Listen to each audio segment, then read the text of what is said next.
Hey, hola. Hola. So I think I was in like second grade when this happened, and the tetherball. Yeah. Like when you play. So there's a rope that the ball is on, and usually on the pole there's like a hook that you can tie the rope around, so you could tie the ball up to the pipe to the pole. And so my friends and I, we're like climbing to the top of it. We're like scooting to the top of it and sliding down. And so comes my turn. I climb to the top of it, slide down. Hook gets caught right on my dingle. And just tears it. And so I had to go to the hospital, had to get it patched up. And now I have like a scar that's like going up my shaft. It's probably like the length of my index finger. Now, the first time that you're going to bed a woman, do you explain what they're going to see, or do you just let them find out for themselves? I kind of just let them find out because I think it's a funny story sometimes. So, why is your penis disfigured? Yeah, I mean, it's just, I don't know. Maybe it's just me. I just want to beat him to the punch, when it's disfigured penis. I feel like I'm going to give you a little bit of warning. Look, one's bigger than the other. Something. Yeah. There's been a couple times where I'm like, should I tell her? Depends how drunk they are. And how old were you when this happened? I was in second grade, so probably about like 5 or 6, maybe. Second grade, that's what, 7 or 8. Yeah, but at least at that point in time, you still hadn't learned about the special purpose of that thing. So I'm telling you, like, it sucks no matter what age, but you're right. As an adult, if you do that, what your concern is a lot different than it is as a kid. Yep. What is the most ridiculous way that your body's been damaged? 206-803-ROCK. Hello, Brian. Welcome to the men's room. Hey, hola. Hola. Well, I'm in my mid-60s. Just want to give you a little background. And I stopped in February to wash my work van. I got out, walked around the front of the van, and went down on the ice, and I broke 12 ribs. Jesus. That's almost all of them. That's what, half of them, I believe? All on one side. I punctured my lung in 2 places. And so once I got up and kind of tried to shake it off, I finished washing my van. Of course. And a little adrenaline rush there. And so I got in the van, and I called my wife and my boss, and I said, I think I need to go to the hospital. I can't breathe. So long story short, got to the hospital.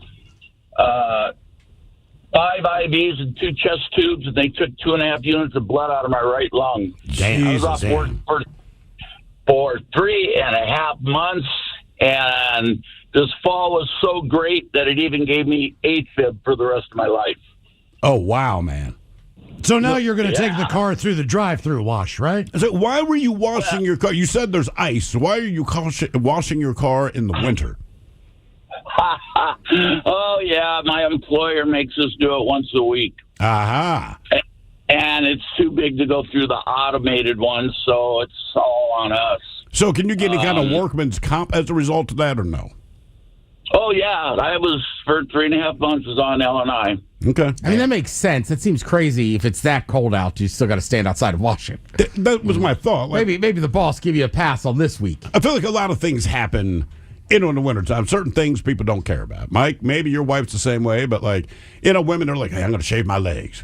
Well, in the wintertime, that's done. Yeah. And it's always, no one's going to see my legs. I'm like, well, I'd see your legs. She's like, deal with it. Yeah. Like, fine. Then the weather breaks, and all of a sudden, there's this whole body makeover. And I'm like, so all of this is for other people. I need to put on the self-tanner. Yeah, none of this applies to me. No. It's when other people see it. Correct. You know what I mean? So, yeah, we're hitting that time. Correct. What is the most ridiculous way that your body's been damaged? 206-803-ROCK. I mean, yeah.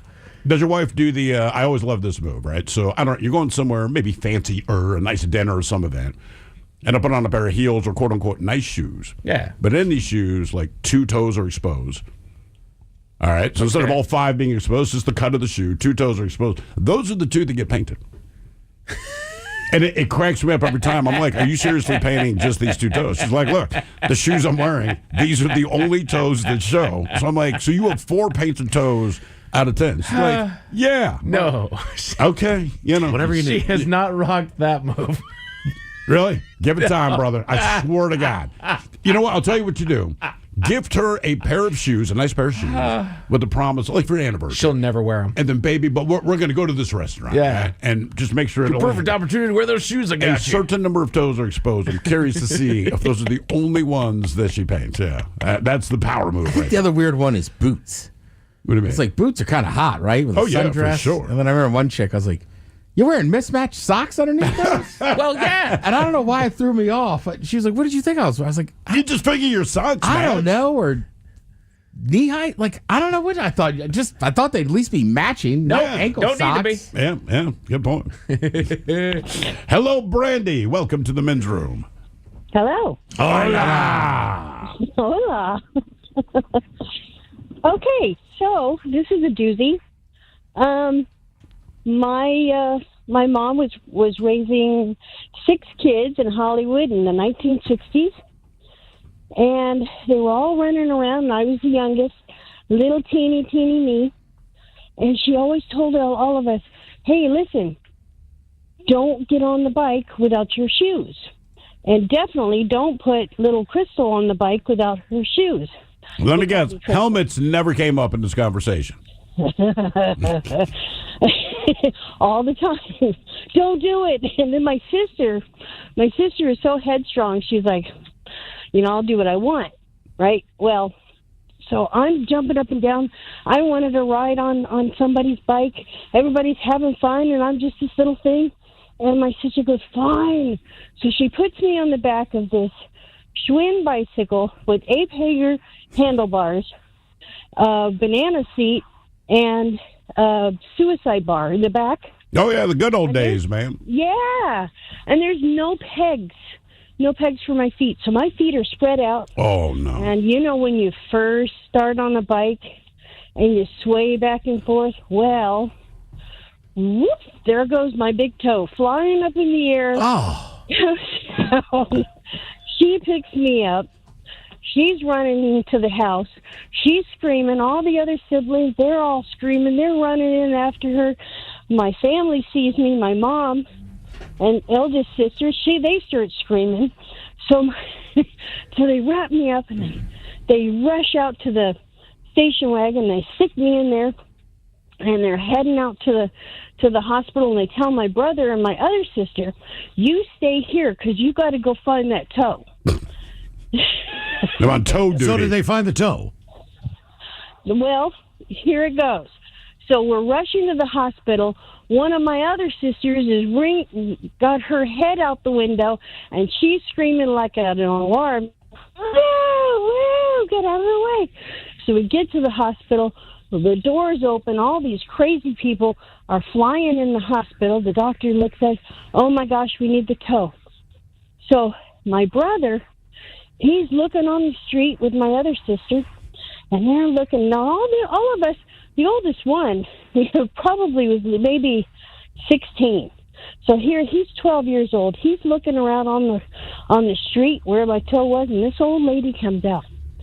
She comes out and says, "Are you looking for that little girl's toe?" Well, they look at her and go, "Yeah." And she's, "Well, I didn't want my dog to eat it, so I threw it in the garbage. It's in a little baggie. So if you want to get in the garbage, you can go climb in there and get that toe out there."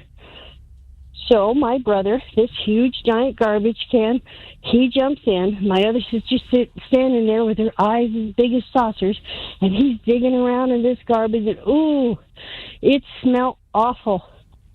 So he gets the toe, and he gets down, and he's like, "Well, now how are we going to get to the hospital?" So he goes to the neighbor, and he knocks on the door, and the neighbor opens up the door, and the smell just about knocked her out. She's like, "Oh, my gosh, what the heck?" And he goes, "Listen," and he puts this toe up, this bloody toe, and he says, my sister's toe got cut off, and I got to go to the hospital so they could sew this back on. And so she goes, oh my God. So she puts some paper down on the seats and takes her and my smelly brother down to the hospital. And they end up not sewing it back on because there was too much grease. Too much grease from the trash? Yeah, it was just too much grease from the bicycle spokes. Oh, okay. That makes sense. All right. Yeah. So when I got older, it was like, oh my God, I'm so embarrassed with my toe. But I used it for my benefit because when I was in school and I was being bullied for being so little, I just ripped off my sock and started chasing everybody. I'm going to touch you with my toe. I guess flip-flops weren't an option. All right. Yeah, I did not know that was that's something you do.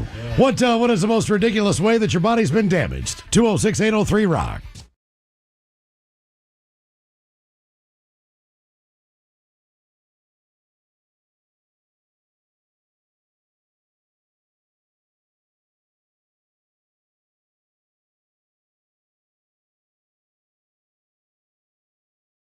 If you didn't show up later at night, they'd look for you. You could have drowned. Not until you could then. have drowned at noon. They were going to start looking until 8 o'clock at night. Until the sun goes They down. didn't care. So, but with that, later in life, I'm appreciative of the fact that they got me out. You're there. independent. And I You did get what to I do wanted things, to do. yeah. And I could go to the store. I could ride my bike miles.